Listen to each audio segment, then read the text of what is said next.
नमस्कार, आप देख रहे हैं NBC 24 और मैं हूं आरती बाला आपके साथ। एक बार फिर से दाखिल खारिज के नियमों में बड़े बदलाव किए गए हैं। जी हां, आपको बता दें कि वैसे तो इसके लिए काफी ज्यादा समय दिया गया था, लेकिन अब 30 दिनों के अंदर अगर अपने समस्याओं का निपटारा आपने नहीं किया तो इसे रद्द कर दिया जाएगा और एक बार फिर से आपको ब्लॉक के चक्कर लगाने पड़ सकते हैं। जी हां, और क्या है नियमों में बदलाव और किस तरह से होगा ये सब कुछ, ये समझ लेना अब आपके लिए बेहद जरूरी है। तो चलिए हम आपको विस्तार से इस वीडियो में समझाते हैं कि आखिर दाखिल खारिज के इन नियमों में कौन से बड़े बदलाव किए गए। आपको कि जमीन के दाखिल खारिज या परमार्जन के लिए अब आवेदनकर्ताओं को केवल 30 दिनों का समय मिलेगा।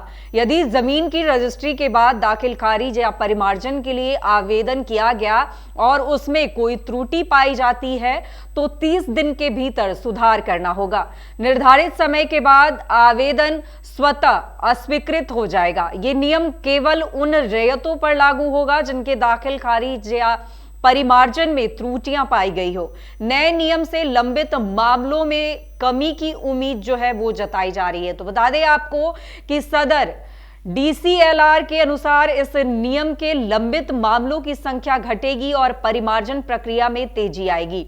पहले त्रुटियों के कारण आवेदकों को आवेदन बार बार सुधारने का मौका मिलता था, जिससे लंबित मामलों की संख्या बढ़ रही थी।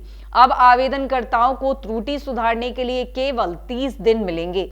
यदि आवेदन में किसी प्रकार की त्रुटि होती है तो संबंधित CO आवेदन को आवेदक के लिए लॉगिन में वापस भेजेंगे।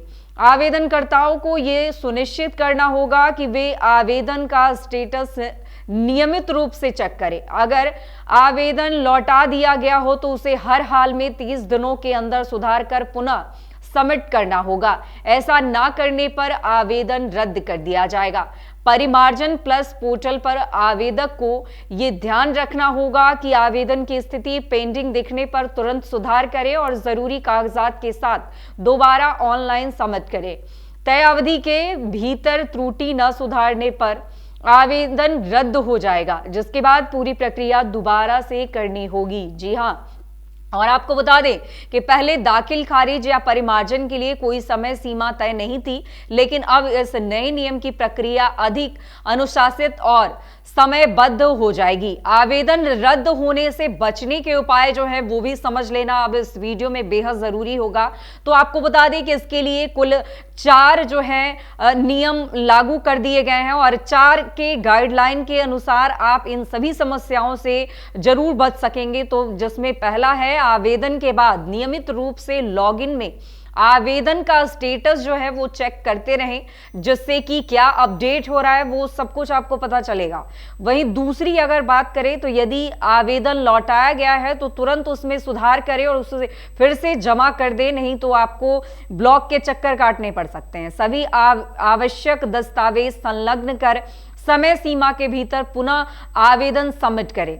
तो आपको बता दें कि ये सभी गाइडलाइन मान जाते हैं अगर आप, तो इस तरह की समस्याओं से बचा जा सकता है। रद्द हुए आवेदन के बाद अंचल कार्यालय का चक्कर ना लगे, इसके लिए समय सीमा का सख्ती से पालन करें। तो बता दें आपको कि ये सभी गाइडलाइन जो है, इसके मापदंडों को अगर आप ध्यान से समझते हैं तो शायद आपको ब्लॉक के चक्कर नहीं लगाने पड़ेंगे। तो ये बदलाव जो है वो किए गए हैं और इसके अनुसार अब जमीन के दाखिल खारिज या परिमार्जन के लिए अब आवेदनकर्ता को केवल 30 दिनों का समय मिलेगा। तो आपको बता दें कि दाखिल खारिज के नियमों में ये बड़े बदलाव किए गए हैं और जहां बार बार इसे सुधारने की प्रक्रिया जो है वो होती थी, लेकिन अब 30 दिनों का मोहलत दिया गया है। 30 दिनों के मोहलत के अंदर अगर ये सारी समस्याएं जो है वो आप पूरी कर लेते हैं तो शायद आप बच सकते हैं, नहीं तो आपको एक बार फिर से ब्लॉक के चक्कर काटने पड़ेंगे। और ब्लॉक में जिस तरह से कामों की अनदेखी की जाती है और जिस तरह से लगातार चीजें निकलकर सामने आ रही है, ऐसे में आपको काफी दिक्कतों का सामना करना पड़ सकता है। तो ऐसे में दिए गए गाइडलाइन का अगर आप पालन करते हैं तो इन सारी समस्याओं से निजात मिल सकती है। तो फिलहाल तमाम ऐसी खबरों से अपडेट रहने के लिए देखते रहें NBC 24।